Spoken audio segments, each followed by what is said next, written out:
and Ashley Comedy presents Third Life Crisis. Hi, Mandy. Hi Ash, this is the longest that I haven't seen you. It's been 1 week. I know. It's been a long time, but yet we still converge. I mean, we did not plan this. For those listening to the podcast who cannot see us on YouTube, we are wearing matching colors, and it just happened on a whim. It's not a traditional color either. I mean, if we both showed up wearing black, I'd be like, yes, obviously, we love black. We love a red lip. But we're wearing like this like burnt sienna. Yeah. I can't believe it that we just showed up and here it is. You had a bird on your shoulder. I had a cat initially. Yeah. Oh my gosh. But yeah, it's been a long time since I've seen you. We can touch on that. Do you know of anyone who's been exposed to COVID that would freely go around other people? Is this like a trend that happens? No, not as far as I know. No. Okay. I'm gonna spill the dirt, and I don't care who hears this. I went up to visit my in-laws. My husband's family has not seen us for a long time. His parents, or grandparents, excuse me, just moved to Texas. They're 90 years old. And so his family's like, come up and see them. We'll be distanced, masked, all this other things, all the precautions. That didn't happen. And I was not happy about it. And then to make matters worse, his brother shows up who was in an office building with someone who tested positive, still came around his 90-year-old grandparents, his parents, all these people, me, and just decided not to wear a mask. And so I will put it this way. It was the longest, most quiet car ride home from Dallas. I was not a happy camper. It was 3 hours of me just really not happy. And so I've been quarantined hard, and I'm getting tested tomorrow. I have no symptoms, thank God, but here we are. You're being cautious and respectful and responsible, which I think when we get down to it, that's the hard part to understand when you're someone who is, yes, science, yes, masks. Like, we're going to do what we need to do to be respectful to people around us. I don't get it.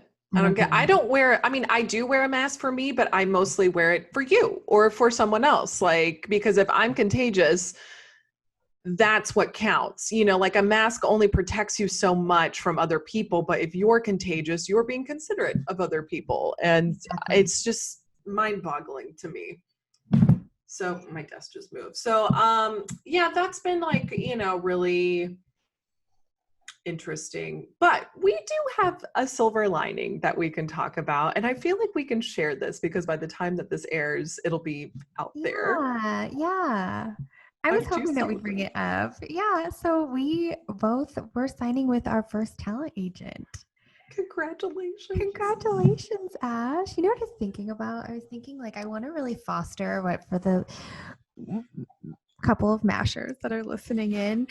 I really want us to foster this energy where we can like support other people who are like chasing their dreams, because I feel like a lot of times we felt I think when we were doing our live show where we got to like interview Chelsea Handler and a lot of we had there were a couple ride or dies, but it's like, you don't always get that support from people. Like, we are here to support you. Like, if somebody's doing something if like you got on SNL, would I be a little bit jealous? Yes, like that's normal, but like ultimately I'm going to support you, Absolutely. So I just want to have this community where we like hardcore fucking support each other. So congrats on your new to agent. You. And it is so exciting that we're together. Like, that does excite me, and it is like fun that it's like, oh, we're still together. But I'm just so excited. And I love that you said that you brought the thing of supporting, because I always think of this interview I saw with Chelsea Handler, and it always has stuck out with me, where she saw her friend succeed in certain arenas when her career was kind of like not quite taking off yet. Yeah. And she had this realization, and I love it. It's always like stuck with me, and I'm like, oh, it's so true. Sorry, I have a cat right over here with me. but she always reminded herself that the world is big enough, that the world is big enough for you. It's big enough for everyone. It's big enough for all these opportunities, and you must proceed. And that's just the most important thing, is just kind of going on with it. And that has really stuck with me as really sound advice of like, the world is big enough for everyone, and you just gotta keep throwing the darts out there and see what lands. Yeah, it's like what Rihanna said, an umbrella. I know I've said it before, but I'll say it again. When the sun shines, we shine together. Like, don't you want to be associated with people that are like fucking doing shit? Yeah, you do. Thank goodness your friend is like doing some shit. What does that say about you? You've got friends who are inspired and living a passionate life. Yeah, and I mean, I'm gonna toot our own horn for a hot second. I'm very proud of us, because we could have wallowed in self-pity in COVID times, and we did not. We hit the pavement, we filmed, we recorded, we did all of the things. And it's a good feeling to feel like it got us to this fun little point. Yeah, I feel like we had a couple little things to celebrate, because we're also getting represented through our podcast, and so they're going to help us grow and get us advertisers. And here we go. This is like, I feel like we had a couple super fun. There was something else too. We had like 4 or 5 things this week. They were like, okay. I know. And then also, it was such a fun, surprising position. It was like, we were in a position where we got to pick our agents, which was really fun. Where it was like, that felt good. That felt like we were on The Bachelor, where we were like, I don't know about Tyler C, but poor Tyler C.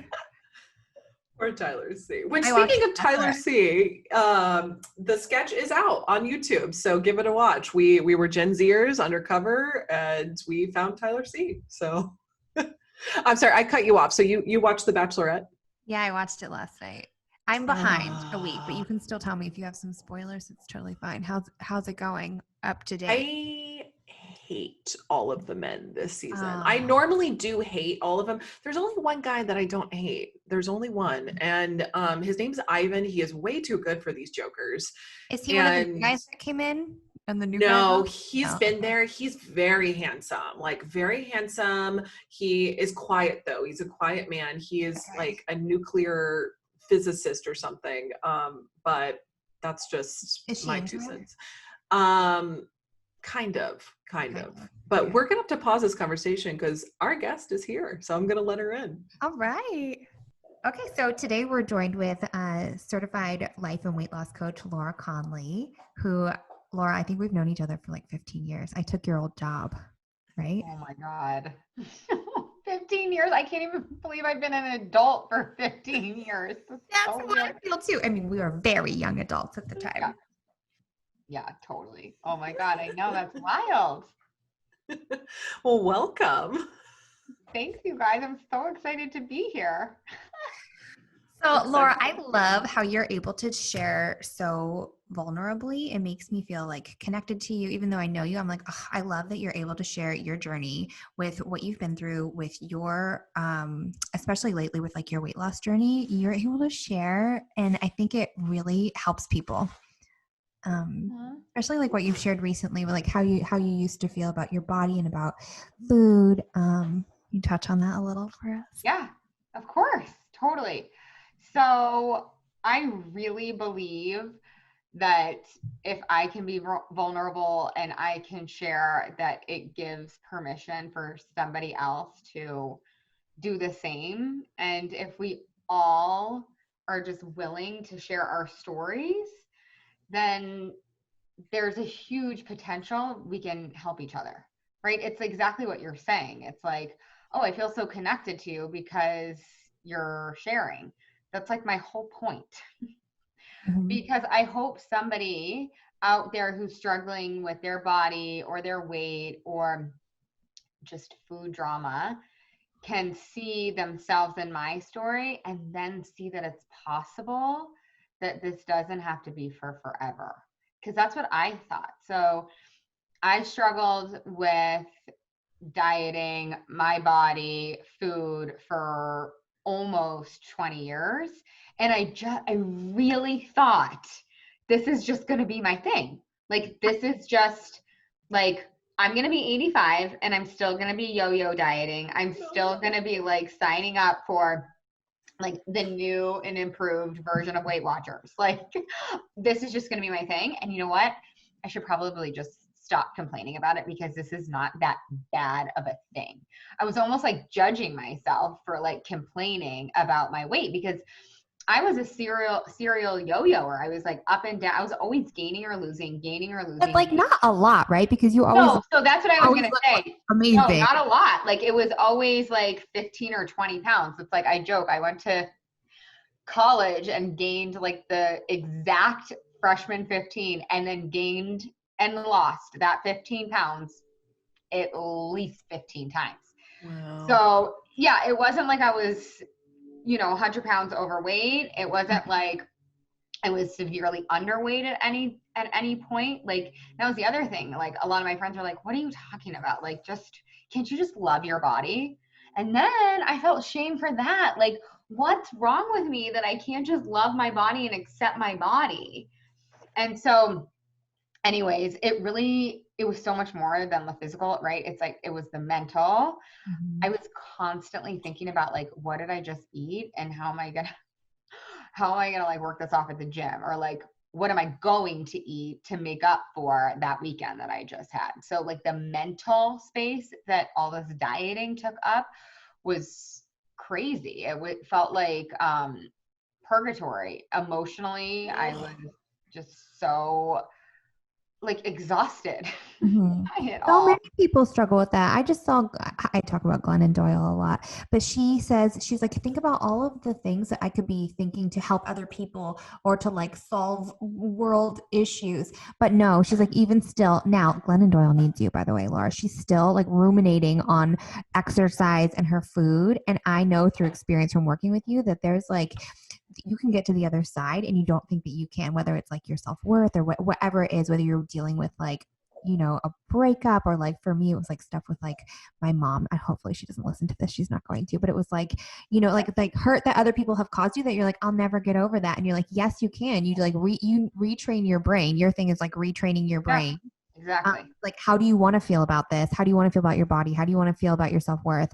And then what are the thoughts that are going to get you there to like get those grooves deeper? Oh my God, A+ client, Mandy. Oh my God, you're so good.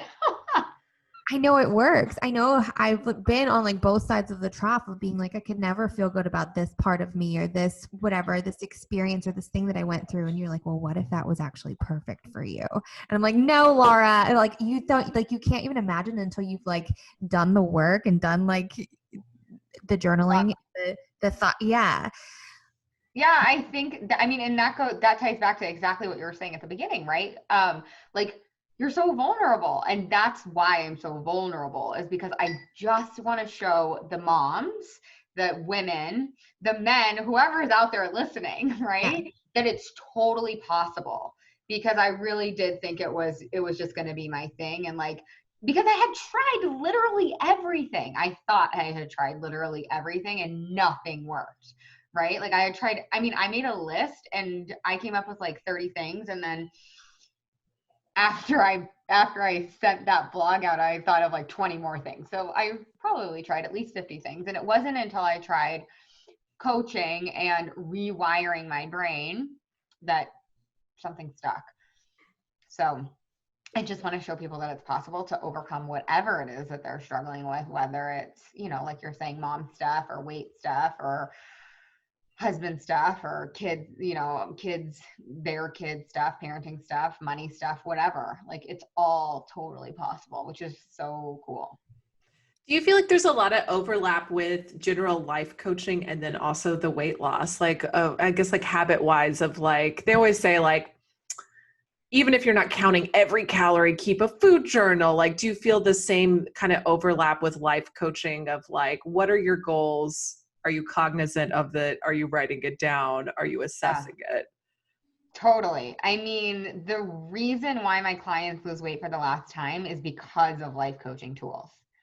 So I just saw this beautiful opportunity to take, and I can't take credit for it. It's really my coach, right? So my coach is Brooke Castillo. She's in Austin, which is so fun. She moved there a couple of years ago from California. But anyways, she has a life coach school, and I was already a coach before I even found her. And I did a lot of like vision coaching and goal coaching.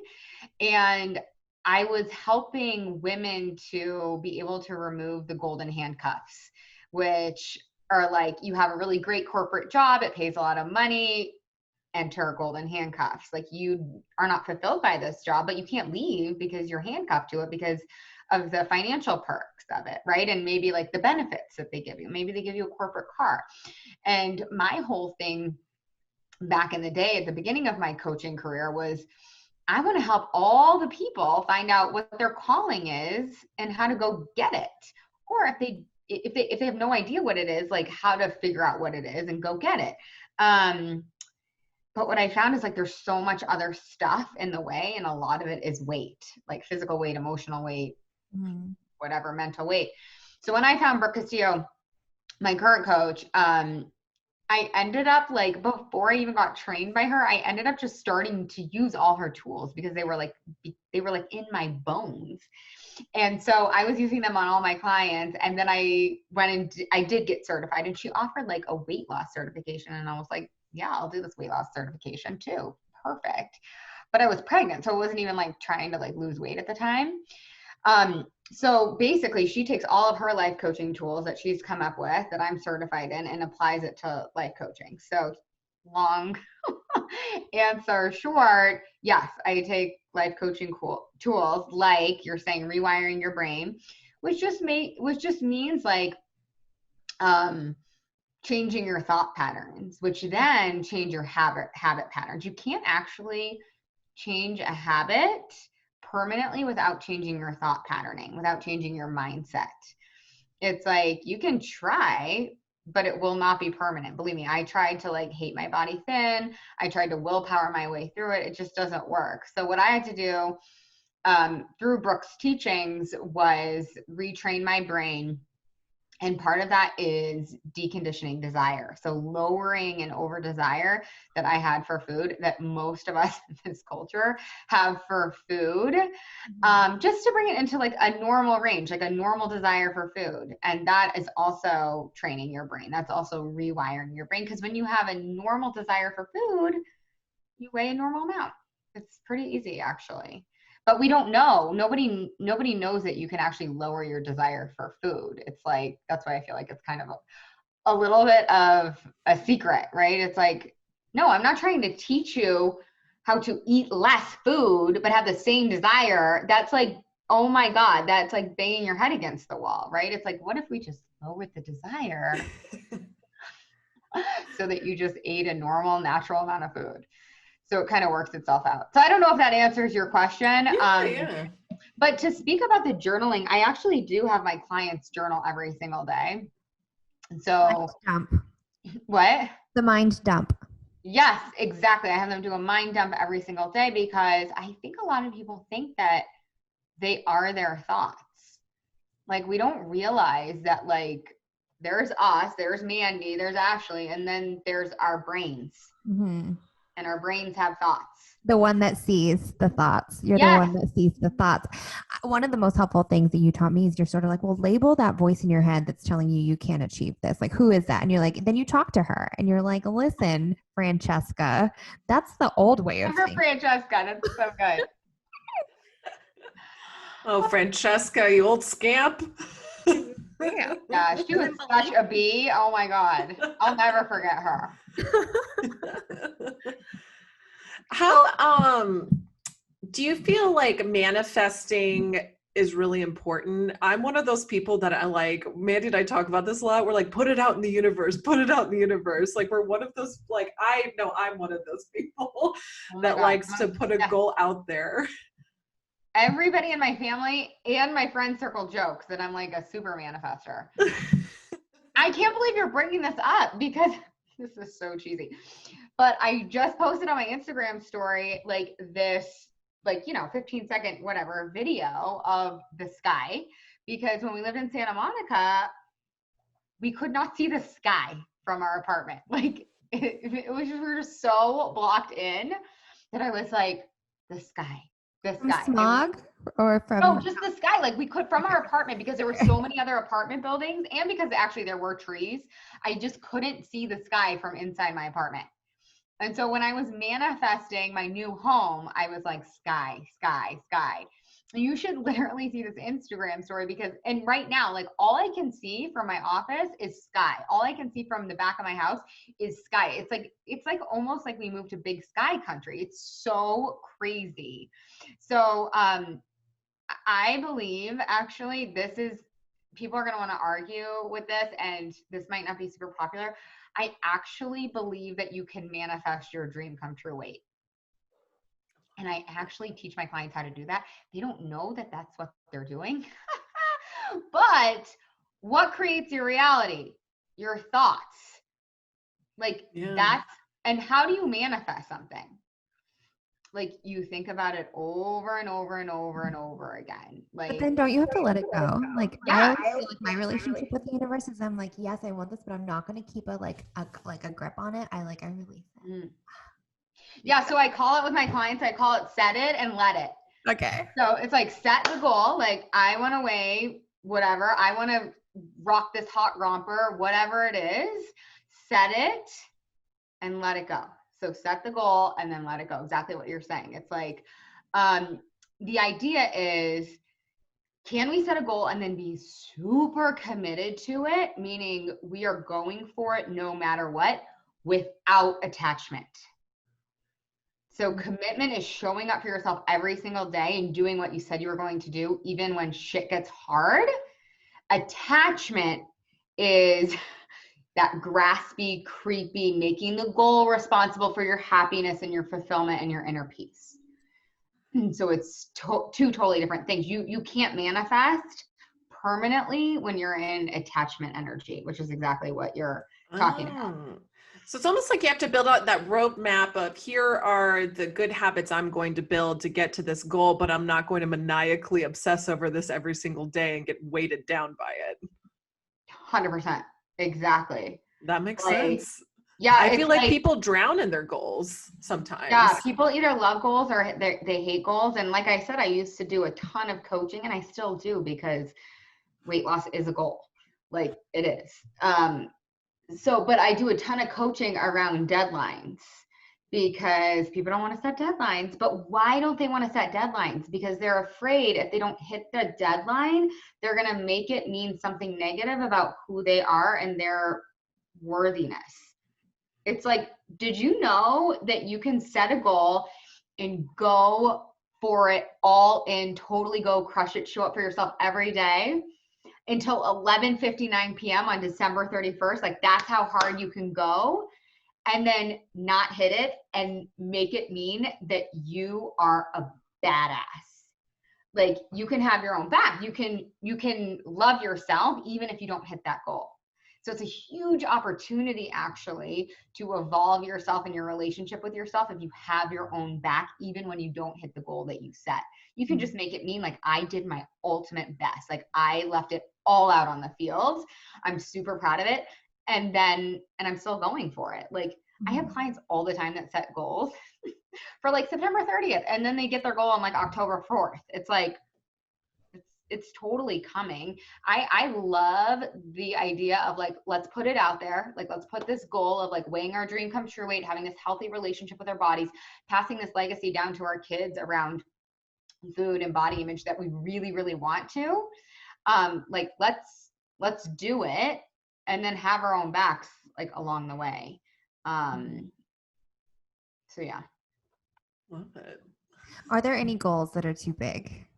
Do you ever get a client that you're like, okay, that's not in your healthy range, or that's oh my God, I get this question all the time. I just, for whatever reason, I just do not attract the clients that want to weigh like 95 pounds. Okay, so you're not like that. Get like what's Terry Dubrow show where they're like plastic surgeons and they only get the people that want to look like blow up dolls. You're attracting reasonable people. That's good. Yeah, I mean, all my people. So I talk about natural weight, and people are like, "What is natural weight?" And I'm like, "It's whatever you want it to be." But here's the thing: when we start using food for fuel, most of the time, like 90% of the time, instead of like for pleasure or comfort or whatever else, when we're just using food for fuel, which is what it's meant to be, we'll weigh our natural weight. You'll bottom out at your natural weight. You will come into your natural weight when you are just using food for fuel. Mm-hmm. And so, and almost everybody, if I'm like, okay, let's just guess at what your natural weight is, they all guess correctly, in my opinion. Mm-hmm. Like, and then I always make my clients like do a range. So it's not like one number. There's like a range of like. That's a healthy way to look at it, right? Because you don't want to, like, I remember reading something you read about like your relationship with the scale, and if the scale was a certain number, then you'd be happy, and if not, then you felt unhappy. But yeah, like that's a rewiring too, because I used to be like, oh, if I'm not under 130 pounds, and I'll be like, well, I won't feel good about it. And now I'm like, whatever. And I don't even weigh myself every day anymore. Yeah. So I love the scale because it's like a beautiful playground for what you're thinking subconsciously. So my clients do not want to weigh themselves.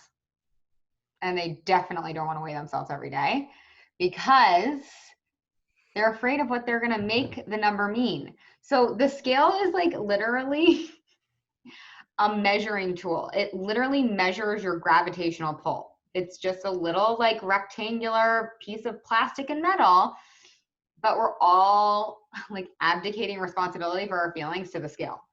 Like the scale is in charge of our worth. It's in charge of our happiness. It's in charge of like our mood. It's in charge of like whether we're going to snap at our husband. It's in charge of like what we're going to wear. It's bananas. In charge of what we're going to wear. Like, yeah. It's just a number that's telling you how much your stomach and your kidneys and your skin and your hair and your fat and your muscle and your bones weigh. That's it. And we give it so much power. So what I love to have my clients do is to weigh themselves and let all the drama come up. Feel it. Super fun. Who wants to sign up? It's amazing. So let all the drama come up, because then you can actually see what you're thinking about yourself. Most of the time it's just very subconscious. Like, I suck. I'm not worthy. I'm always going to be fat. It's not working. Whatever else we're thinking. And if we just keep letting those thoughts run subconsciously in the background, they're going to keep creating results that we do not like. This is where manifestation comes back into the picture, actually. So if you get on the scale and it says a number that you don't like, and then you think it's not working, what are you going to create in your health and your well-being and your body? And you weighing what you want?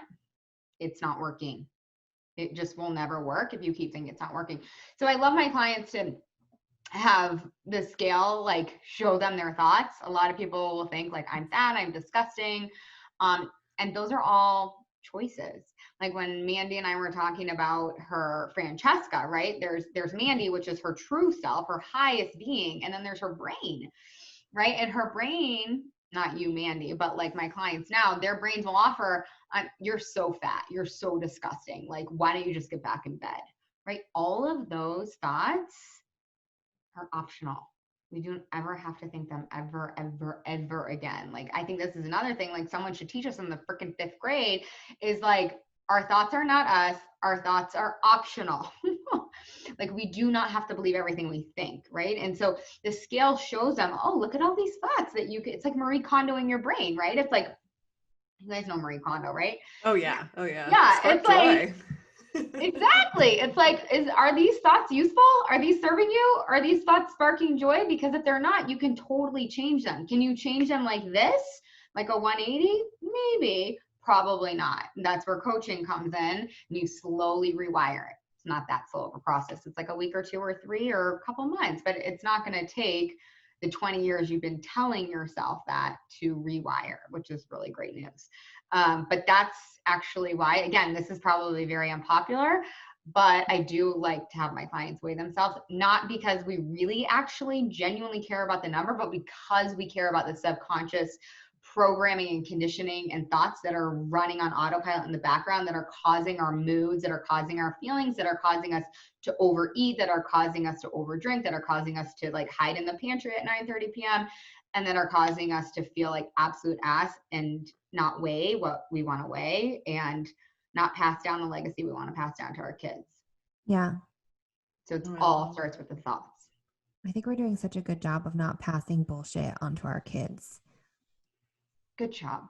I feel like, no, really, like I read what you wrote about, like the big pivot for you was when you were pregnant with your daughter. I had the same thing because I was anorexic and I was like wanting to recover from that, but not fully able to like be like, I'm not going to do this anymore. If I want to drink an orange juice, that's okay. Like I just wanted to be able to like be normal around food for my daughter.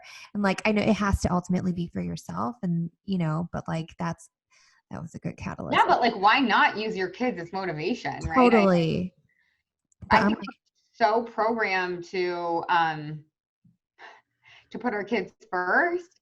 And so why don't we use that as like kind of the gateway drug to really eventually then put ourselves first? It was a hard stop for me. Like when I had my daughter, I was like, oh, this is not going to be my thing until I'm 85 years old. I was just like over my dead body. Like, no, I will solve this. And I went on a mission. It was something came over me. Like it was the most powerful inspiration that like I've ever been. I mean, this is getting woo, but like that's ever been like quote unquote like downloaded to me. It was just like, there's no other way. Like I will solve this for the last time. And then I did, and I still can't, like, it literally gives me chills to be like, I solved this because I never believed that it was possible. I just thought I was like going to be that special unicorn snowflake that could just never solve this problem for herself. I'm like, I'm the only one that can't lose weight and maintain it. So anyway. I love that. So how do you know, like when you're changing your thoughts on something, whether it's like your thoughts about yourself subconsciously on the scale, or like, you know, something you're working on like your happiness. Like I know a lot of people went through things going in quarantine, not being able to see people, not being able to have like their normal lives. Like how do you know when you've like gotten to the other side? In terms of like, how do you know if like you've reprogrammed your brain or rewired it? Yeah. I love that question. Okay. So let's take somebody who hates their body, like, and they just loathe on it, and they stand in front of their closet every day and they just stand there in shame and worry, and you can just like kind of see the picture in your mind, right? They don't know what to wear, nothing fits. They're like, what's wrong with you, self? Why did you do this to me, self? I hate you, self, right? All totally thoughts that are totally reprogrammable. Okay, just real quick. So in therapy, you would go into like, why do you think that? Where did that come from? Who did it come from? You're like not interested in where it came from. Doesn't matter, right? Yeah. Right. Okay. Anyway, proceed. That's exactly right. So coaching is, I love therapy. PS, like I have a lot of clients that have therapists and then they have me. Therapy, a lot of it is like past focus, like you're saying. And coaching, a lot of it is like future focused. It doesn't mean that we can't like go into the past and solve a lot. But a lot of times it's like not relevant because they're thinking this thought, I hate myself. Like we actually don't need to know why in order to change it. So the goal is not overnight. Like I said before, the goal is not to flip a switch and be like, I love my body. I love it. It's a beautiful body. It's like, that's not going to work for anybody. Like, that's why I think mantras sometimes get a bad rap. And P.S. I love mantras as long as you believe them. So you can't just go from I hate my body to I love my body. Okay. And so to answer your question, Mandy, how do you know you're there to I love my body? Is what you're doing is you're over there and it's just reprogrammed, and now it's into the subconscious and it's autopiloted. So for example, let's pretend Mary is the woman in the closet and she's just subconsciously thinking I hate my body until she hires coach Laura, and Laura's like, get on the scale and it says 179, and she's like, oh, I hate my body. So she brings the thought to the surface, right? That's step one. Okay. Then step two is, what is I hate my body? Like, how does that make you feel? So Mary probably feels like really ashamed when she thinks I hate my body. Okay. And so we're just going for one little baby step above shame. Maybe we're going for indifference, or maybe we're going for acceptance. That's not a baby step, but that's closer to where we're going. Eventually, like the big goal, you guys, right, is like love. Like the big goal is love for our bodies, but you can't just go, like it was like you were saying, Mandy, about the trough, right? You can't just cross that trough with one flip of a switch and one new thought. Most of the time. Sometimes you can, and I'm like, go for it. If you can go from I hate my body to I love my body, I'm all in. But most people need to be like, it, right? What? Like it's just part of you has to believe it. So you have part of you has to believe it. So like your whole being doesn't have to believe I have a body. So I coach my clients to go from like I hate my body to I have a body. My body. I have a body. I have a body. I mean, how do you feel when you think I have a body? You don't feel as ashamed. You're neutral. Oh, I love, what is that, a cat or a dog? Oh, sorry. Yes, we've got Conley with us today. I'm sorry to distract. God, she's so cute. She's been sitting on my lap this whole time. I feel like a Bond villain. I love it. So you can't go all the way from hate to love in like one fell swoop, right? But what you need to do is like, can you find a bridge? Can you find a bridge? And it could be like, I have a body and I believe it's possible for me to love my body one day. Or I have this body. Other people have hated their bodies and now they love their bodies, right? So these are the thoughts that I help my clients come up with so that they can slowly start to reprogram their brains. And then eventually one day it'll be like, oh, wow, I think I am starting to love my body. Like this is becoming possible for me. I can't really get there with my ass and my thighs right now, but like my collarbones, my neck and my shoulders and my arms look beautiful today. So it's this slow progression to love for the body, or whatever the thing is. If you're going from like hating your mother-in-law to loving your mother-in-law, or whatever the thing is, by the way, that's all your thoughts.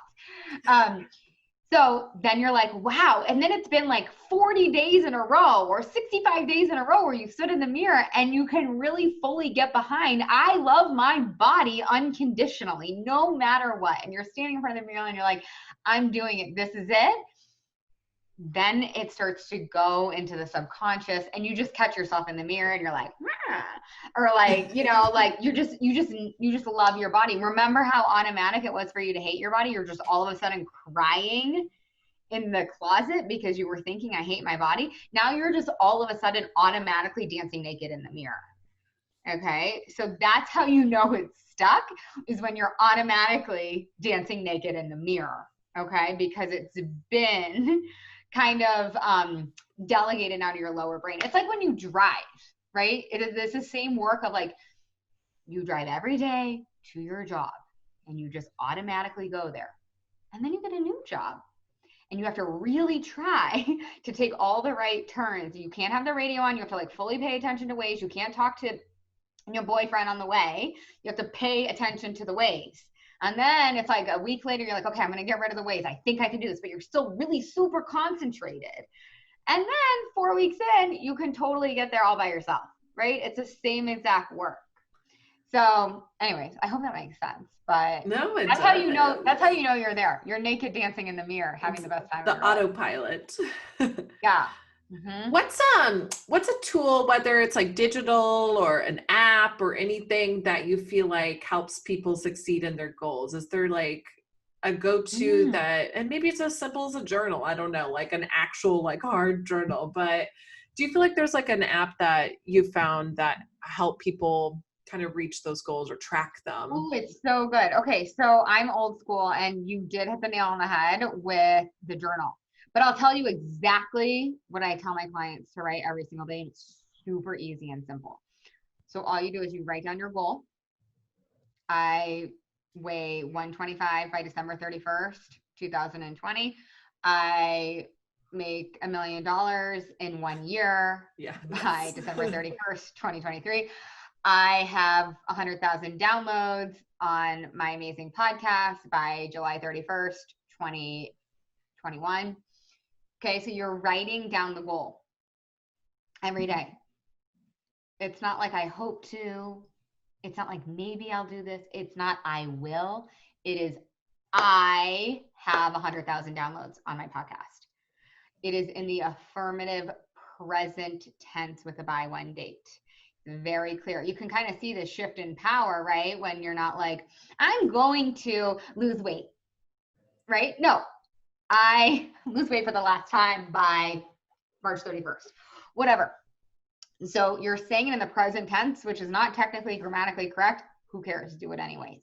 This is like putting in your order to the universe. The universe is like, oh, I get it. I know exactly what you want. You want a pumpkin spice latte with only 2 pumps and like half whipped cream with a little bit of the spice on top, right? So present tense in the affirmative, not like, I don't want this job anymore, right? No, I want my dream job, blah, blah, blah, blah. And then like you're putting in your order to the universe, very specific. Like 100,000 downloads. It's very specific. You know exactly what that means and what it doesn't mean. And you write that goal every single day. I like having the deadline in there too, right? Just make sure you're not going to make it mean anything negative about yourself. If you don't hit it, you have your own back. It's the perfect opportunity to unconditionally love yourself. Write down your goal every day. Then, okay, so that's it. It's just one sentence. It'll get very easy for you once you decide what it is. Just decide and go. Pick one goal only. Do not have 17 goals. Don't you dare have 17 goals. Just trust me for 1 year on this. I promise you will achieve 10 times what you would have achieved if you put 17 goals down. I promise you. I've tried it. I'm like living proof. Okay. Then I want you writing your why. Why do you want to have 100,000 downloads? Why do you want to lose 10 pounds? Why do you want to have a baby? Why do you want to make $1 million? And you guys, this better light you up. This has to be compelling. This has to have like a resonance and make you feel very alive. So every single day, this compelling reason may be exactly the same. It may change, but it has to be compelling. Because what happens when it's time to record the podcast and you don't feel like it? You can then lean on your compelling reason that you've highlighted for yourself that day. You're like, oh yeah, I'm changing the world. Duh, I have to sit down even though I don't feel like it. Okay. So you write your goal, you write your compelling reason. And then I like to have people write like any obstacles that could come up. Like my brain might offer to me, I don't feel like it. Well, what am I going to do about that? Like, so you come up with the obstacles that could get in the way of you going after your goal that day. Like, right? Like for me, because I'm still losing actually the last couple pounds of this baby weight. I had another baby. So I'm like, ooh, I'm going out to dinner and my husband's going to like order this blah, blah, blah appetizer. Like, how am I going to handle this obstacle? So write down all the obstacles that could get in the way. And then what are your strategies? How are you going to overcome those obstacles? And then I always like to throw in, this is like totally unrelated, but I always like to throw in like a side of gratitude. Like, what are you grateful for today? Like, and it cannot, that also cannot be the same thing every day. It has to be new. Make it weird.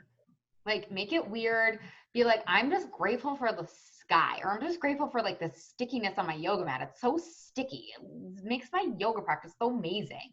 Or like, I don't know, like, but get into gratitude because that energy will then propel what you've just written down around your goals forward. I love that. Now, I do have, I hate coming at a glass half empty approach. Oh. What if you're writing down this goal, you reach that date and you haven't hit that goal? Do you just adapt the date, or are you just saying, well, maybe we need to reassess this goal? You could do either. I mean, so it's a great question. First of all, you can totally do either. I recommend that you keep going for that goal. Like, no matter what, change the date. Nice. Who cares? Like, do you have an example that might come up? Because then I could probably speak to it in greater detail, maybe be more articulate. Okay, so I've got a real world tangible thing. I bought a trailer that is like an Avion trailer. It's like an Airstream.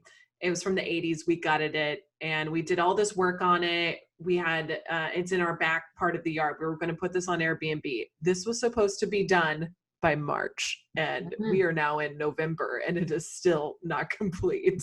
But my goal was to have it completely renovated, up and running, Airbnb, boom, boom, boom, boom, boom, and then get it going. Oh, this is such a good example. Okay. So so now most people are going to want to do this and beat themselves up along the way. That is absolutely not allowed. So I'm asking you this question, and I want you to then take this question and ask yourself with love and curiosity. Why didn't you hit your goal? Oh boy, that is a loaded question. Some of it was time, where it just wasn't my priority. Some of it were other external factors. We had like a landscaper who struck our sewage line, and that completely derailed a bunch of stuff. There's 15 grand gone to go repair that stuff, just little things like that. So, but yeah, some of it's time and priority, it was emotionally exhausting to me, where I was like, I am exhausted by this project. Yeah. So I think it's like really important to go back and look at like why you didn't hit your goal with, again, love and curiosity. You can't do it from a place of beating yourself up, because you won't create your goal then. You'll just be like in self-loathing mode, right? So I always have my clients be like, oh, I had this goal to lose 10 pounds in 2 months and I only lost 8. And I'm like, why? And they're like, well, and again, with love and compassion, they're like, well, I ate a whole pizza that one night, and I drank 7 bottles of wine over the course of 2 weeks, and I ate a cupcake every single day for a week when I said I wasn't going to do all that. And I'm like, perfect. Now you know exactly why. Without you guys, this is just math. There's no drama in any of this. It's just math. So if you want to lose 10 pounds in 2 months, then you know you can't eat a whole pizza on a Saturday, and you can't eat a cupcake every night for a week, and you can't drink 7 bottles of wine. So now it's just very, very good information. Now, if you want to keep losing 8 pounds every 2 months, you can probably still do what you're doing. So it's just very good information. You're like, oh, it just wasn't a priority. Okay, so it's a good time to check in. Do I still want this to be my priority? Like, am I still committed to this? And here's the thing about commitment. It sucks. Like, people think, oh, committing to my amazing project of my Airstream or my Avion, or however you say it, this is going to be so fun. It's going to be an amazing project, blah, blah. Yeah. Sometimes it will be amazing. And then sometimes it's going to effing suck. And I think nobody tells us that. Like, when we are out to achieve big, awesome, scary, cool things, like half of it's going to be amazing and half of it's going to suck. So I think just knowing that it's going to suck some of the time, like, sets you up for like it actually not sucking as bad, because you're like, oh, this is the part that sucks. It's supposed to suck. This is a big goal.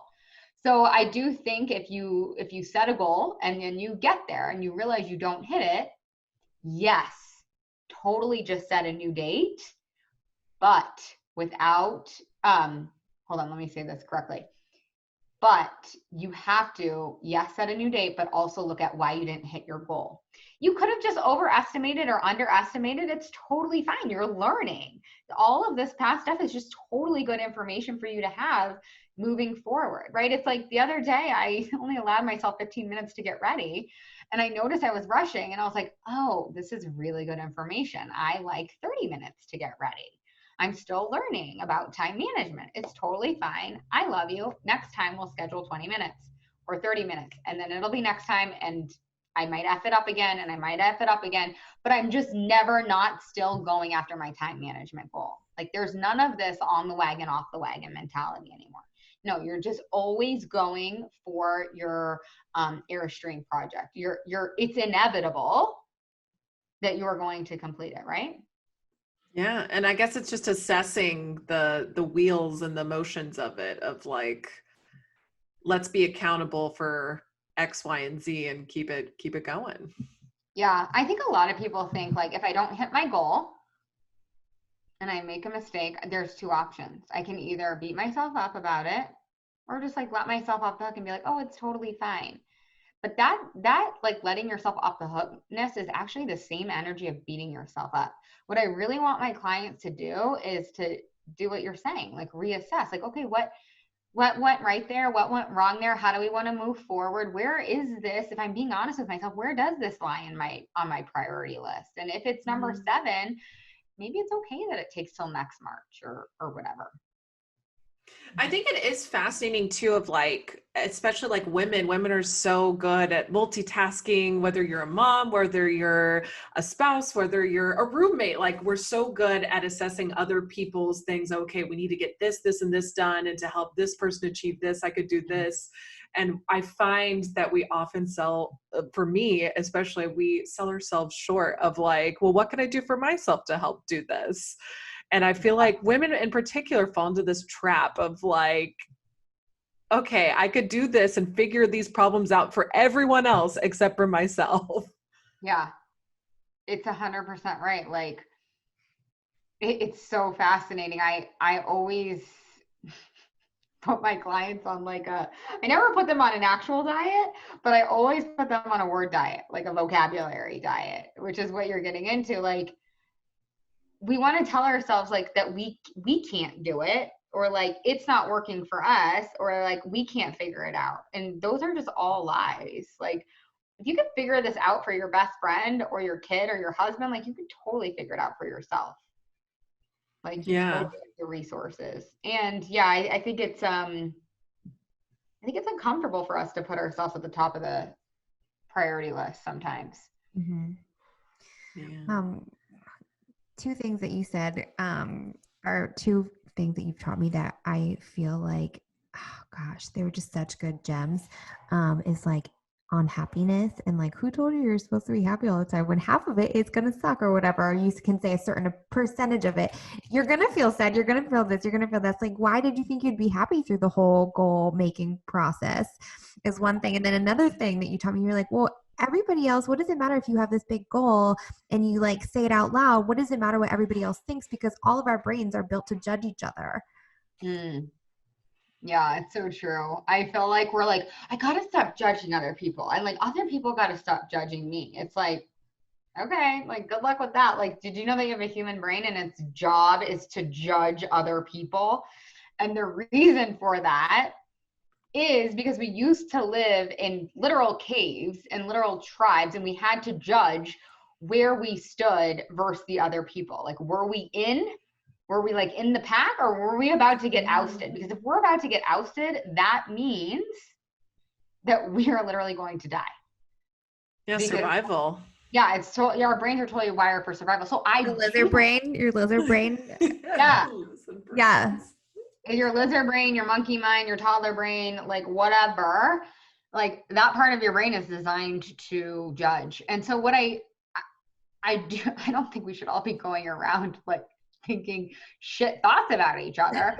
I just think that it's totally unreasonable to think that we're not going to judge. The work is, can you just develop a practice of noticing when your brain offers a judgment, and then whether or not you want to believe that? It's the same thing with Mandy and Francesca. There's Mandy, her higher self, and there's Francesca, her lower brain, her lizard brain that offers she's fat, or like I look disgusting, or whatever judgment it is. And you, Mandy, can just be like, oh wow, that's so interesting that my brain's offering that judgment. I'm not going to choose to believe that or go down that rabbit hole or whatever. I actually love that person, or I actually love myself, or whatever. So it's just more about being in conversation, I think, with your brain when it does offer you a judgment, because it inevitably will, because it is a human brain, and that's what it's designed to do.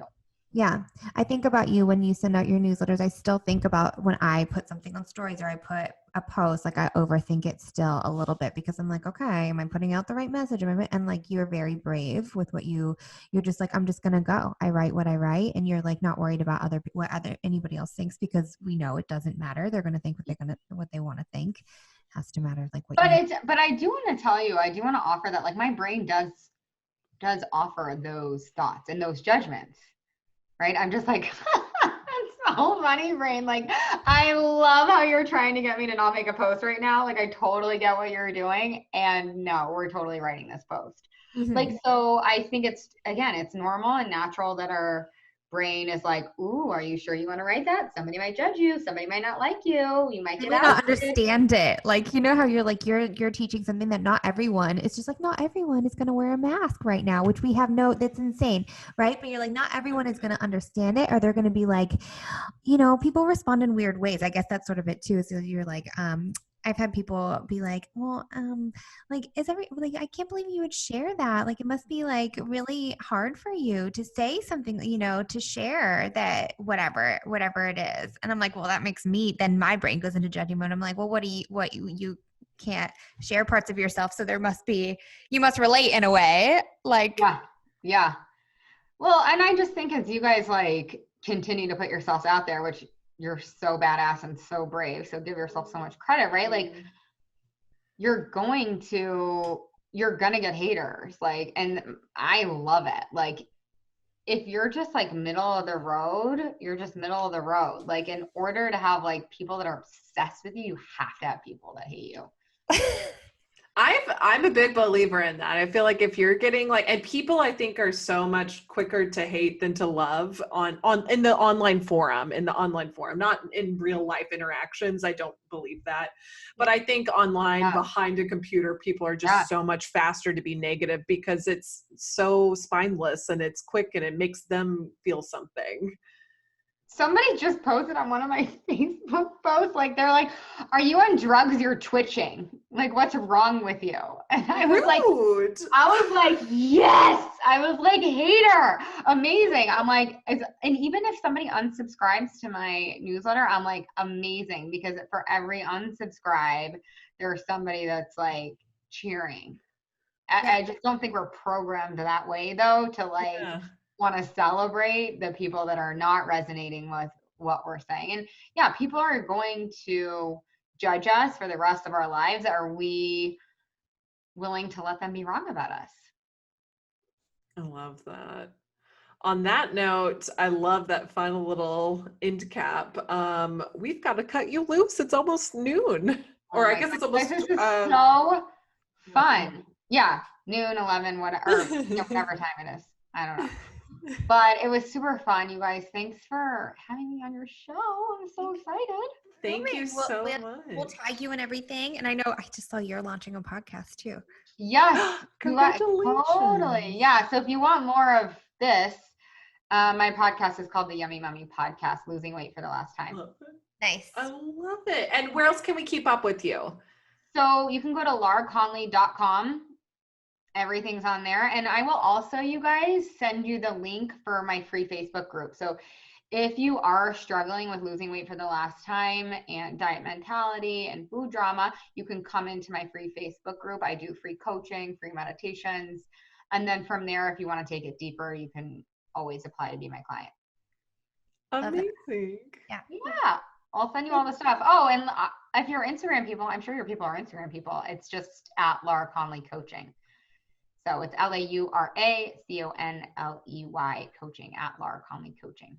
Yeah, you have great inspiration on there. Thank you so much, and give her a follow. And this was such a great episode. So cool and so sweet. And then when I start having guests on my show, you guys are obviously, you have to come. We'd love to. We'd love to. Do some sort of amazing, hilarious something on there. We'll wear matching outfits again. Yeah, exactly. I know. You guys did not give me the memo. Oh my God. Am I going to be ousted from the tribe? Never. Not at all. This cave is safe. It must have been this subliminal message didn't make it past Austin. It's kind of like we put it up and then released it to the universe, but it didn't go all the way. Yeah, it just we must have held on to it a little too tightly. Yeah, you guys were attached. I'm happy I got to see your face, Laura. Oh, same. All right, you guys. I'll talk to you soon. Okay, talk to you soon. Nice to meet you. Thank you so much. Okay, cool. Okay. Bye. Bye. Bye. She's delightful. So helpful. What a delight. We're smoking our virtual cigarettes. As one does.